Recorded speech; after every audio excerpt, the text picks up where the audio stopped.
If you want to cast further, you can do two things, or maybe one of two things, but you know, this is how you can really add some distance to your cast and of course be more efficient. Okay, the first thing is bend the rod more. The more you bend the rod, the more you load that rod, the further you should be able to cast. Hey, the further you can cast. The more you get it to bend, again, the further you can cast. Now, one way you could do that is perhaps to extend more.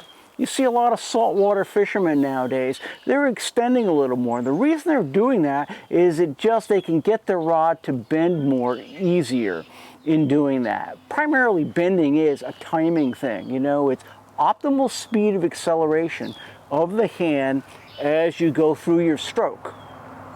Backcast stroke and forward stroke, but especially it's critical for the presentation cast.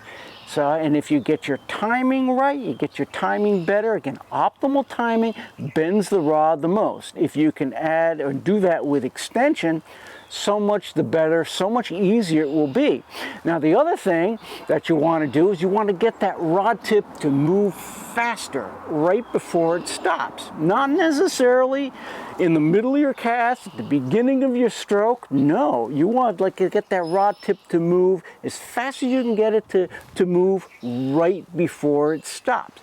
That's how you get extra line speed. That's where your line speed is measured, really. It's right, the speed that rod tip is moving literally right before it stops on your presentation cast. If you can do those two things better, you can load the rod better and you can get that rod tip to move way faster right before you stop, you can't help but get a longer cast and a more efficient cast.